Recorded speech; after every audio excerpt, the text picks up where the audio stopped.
Hey guys, Lauren Wandell here, aka The Fit Law. Today, very excited to talk to you about another thing that I heard a lot about when I was at my conference, which was the compound effect. So if you've never read the book, The Compound Effect by Darren Hardy, it's amazing. I would really highly recommend it, especially for people that are just starting in their fitness, just starting in a new business, basically anybody that needs help breaking a habit or starting something new.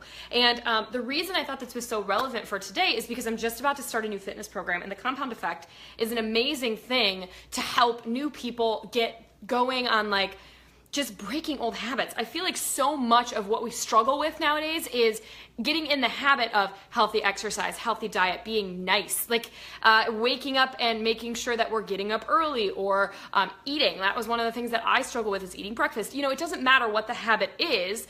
It's these little things that add up. They're almost insignificant, tiny little things that we think don't matter. And then over time, 10, 15, 20 years, they make a huge freaking impact in our lives. So I want to ask you today, and I want you to kind of keep this in the back of your mind, is have you ever, is there anything little that you do, like a habit that you never really thought would turn into something bigger, aka smoking? Maybe you started and you had that first cigarette and now you're a chronic smoker. Maybe you gained a lot of weight after you got into a marriage. That happened to me. Or little things like that. Any habit that you thought wouldn't be really a big deal, and now all of a sudden it's something that you can't stop doing. So I'm going to give you a couple examples. For me specifically, I would say one of the big ones that I have, please feel free to comment below. One of the things that I thought that was going to be super insignificant for me was not eating breakfast. And that seems like such a small thing, but for me it's really caused kind of a problem in my life because now I don't eat, right? That's my thing. Some people are overeaters. I'm a chronic undereater.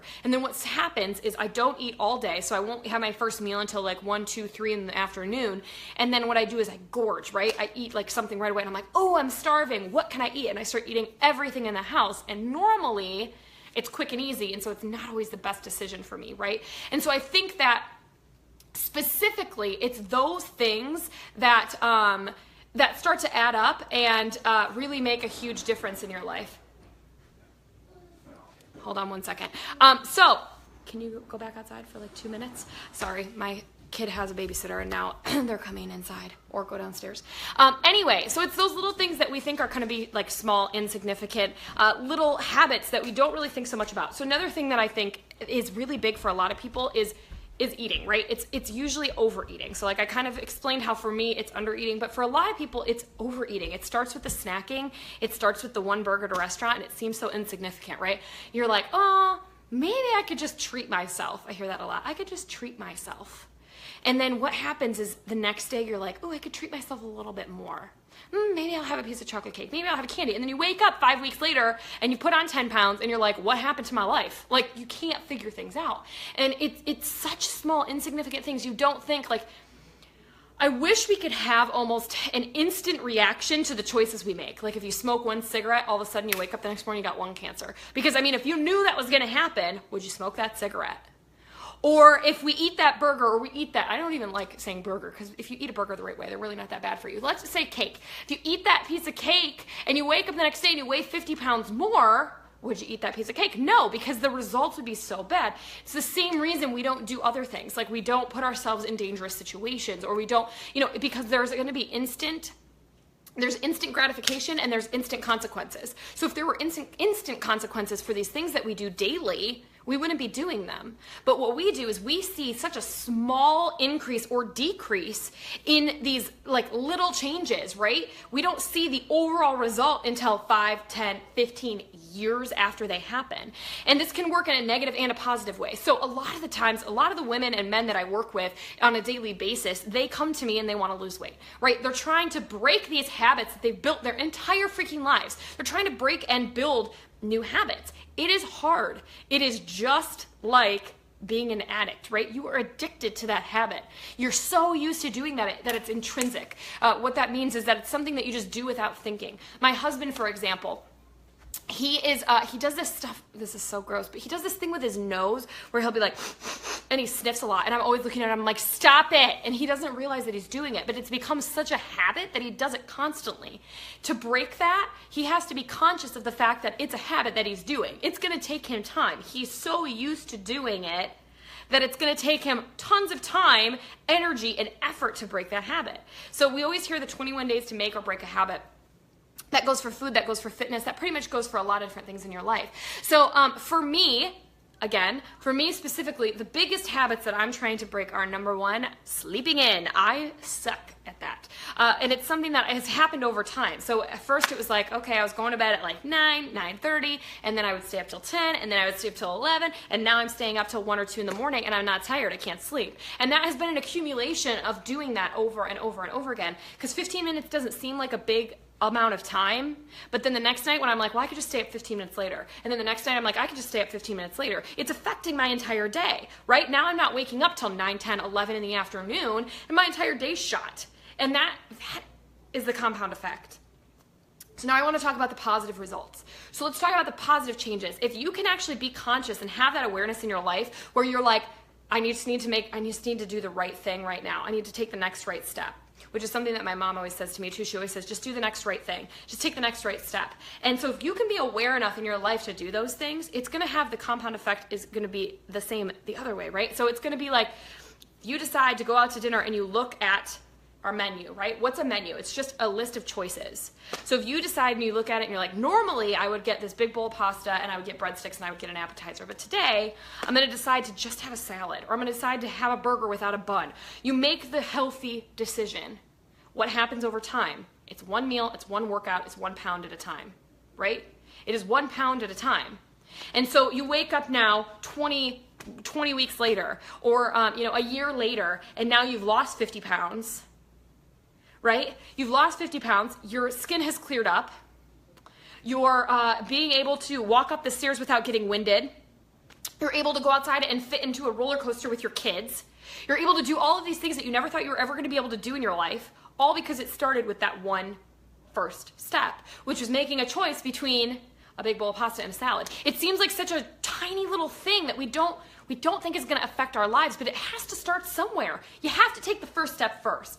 That's one of the biggest pieces of advice I give people when they come in and start trying to lose weight, and they're like, I went through an entire week and I hear this all the time, I only lost 1 pound. And they're so pissed, they're so mad, they're crying, they're upset, they're angry. And I'm like, you understand that if you do that and you compound that over the course of a year, you've now dropped 52 pounds. And I think that puts it into perspective for people, and they're like, holy shit, you're right. I lost that 1 pound, but if I do that every week for the next year, that's 52 pounds. That's a small child that you've just taken off of your body, right? It doesn't seem like a lot at the time, but that's why we talk about small changes. It seems so insignificant. So I want to hear some examples. What's one thing that you think you could do today that seems insignificant? What's one choice that you could make today to impact tomorrow, to impact next week, to impact a year from now? Because my thing is, I woke up this morning and I got up and I exercised. And I did not want to do it. I'm not starting my new fitness program until Monday, and I'm like, I could just skate through this week. No one would even know. I'm starting a new diet and exercise routine. I'm going to have the results in 3 weeks. I was like, I don't have to exercise today. And I looked at it and I was like, Or I could just work out so that I'm in the habit of working out, because I know it's going to be harder to start next Monday. So I was like, screw it. I took my rest and recovery yesterday. Today I'm going to work out. And I put on my clothes and I did my workout and I got it done. And you know what? I feel 100 times better. I feel energized. I know that I made the right choice today to affect tomorrow. And it seems so insignificant. I could have never told you guys that I did that. I could have skated by and pretended like I did my workout. But you know what? It would have shown in my progress, and it would have shown in my ability to do my workout harder tomorrow or harder on Monday, and it would have affected my entire week. One stupid, insignificant 25-minute workout. It's called The Butterfly Effect. How many of you guys have seen that movie with Ashton Kutcher? It seems like such a small, insignificant thing, but you have to take the first step first.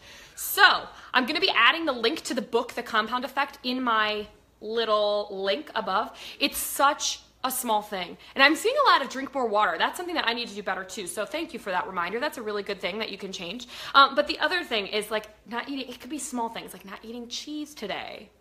Throw out the leftover birthday cake, take a walk. You know, one of the things that I'm really working on, we always have goal boards, right? It's goals that we want to work towards. Everybody's got these big goals. I want to be a millionaire. I want to do this. I want to have a really nice car. I want to have a really nice house. But then you don't ever do anything to move forward towards those goals. Like my big goal right now is to be a better mom and a better wife, to spend more time with my kid, to make better choices for my husband, to be a better person in general. And you know what that starts with? One of those things that I just saw, take a walk with my family after dinner every night, set aside time on the weekend, every other weekend, to go out with my husband, make an effort to cook more together as a family. Small, insignificant things. And you think that they're not going to affect you, but they do. And this is something that I wish I would have, my mother, I really learned a lot from her, specifically because she worked from home just like I do. It's so funny how you kind of grow up. I know some of you do the same thing that your parents do. You don't ever think you're going to grow up to be like your parents, but I see so many similarities between me and my mom now. She worked from home, and one of the things she always says to me is, she goes, I regret that I didn't spend more time with you. And I have the opportunity to learn from her mistakes and to take my kids and travel and to spend more time and take 10 minutes. It doesn't have to be a lot, right? Take a 10-minute break once every 2 hours and spend that quality time with my kid while I'm home.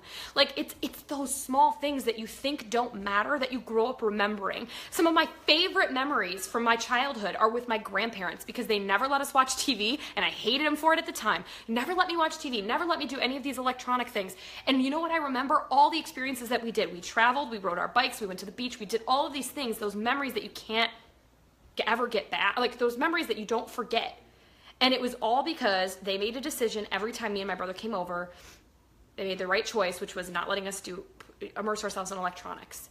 And again, seems like not a big deal, right? Letting your kid sit on an iPad for a few hours a day. Letting your kid watch 6 movies in a row. You know, it seems so small, and you're like, it's just one day, it's just today. But then it becomes tomorrow, and the next day, and the next day, and the next day, and the next thing you know, your kid's having behavioral problems, your kid's not listening, your kid's talking back, right? This is all aspects of your life. It's not just health and fitness. And so many of us forget that. So here are my goals. I'm holding myself accountable. Number 1, I want to be a better mom, so I'm going to start by trying to set out carved time for my kid. Right, and what that means is every 2 hours, because I work from home, so from 9 to 5 when my husband is gone, 8 to 5 really. From 8 to 5 when my husband is gone, I am working from home, and so I need to make a conscious effort to take breaks and spend them with my son. Focused time. Right, so every 2 hours I'm setting aside 25 minutes. Doesn't seem like a lot to you guys maybe, but for me it's huge. Because there are days where I just am like, it's easier to do that, right? Because it's a habit that we've built. He's in the habit, I'm in the habit. We need to break that habit. I'm also going to work on going to bed on time. And I'm not saying that I'm going to start big. I'm not saying I'm going to cut off 6 hours and start going to bed at 6 o'clock in the afternoon. No, I'm not doing that. What I'm doing is I normally go to bed at midnight, 1 o'clock. I want to shave that back. I want to start going to bed at 11:30. Can make a huge difference. Get me up, work out earlier. If I work out 15 minutes earlier, I can get more done in my day. Compound effect. So I know you guys already said this, but one small change that you can make right now today to make your life better in a week, 2 weeks, 3 weeks, a year, 6 months, you know, whatever your time frame is. We always see that, right? What do you want to look back and say, that was the day that I started? When do you want to look back and do that? I tie this a lot to my husband's sobriety because they have to start with one day. And they don't even say one day at a time. They say 1 hour, 1 minute, 1 second at a time. I am consciously not having a drink, right? So, small changes, y'all. That's the thing. So that is the compound effect. I hope that you implement that in your life. I will see you tomorrow with another topic that we can talk about. If you have any comments, questions, concerns, want to just say hey, please comment that below so that I can message you back or comment back to you and we can have a little conversation. Love you guys, and I will talk to you tomorrow. Bye.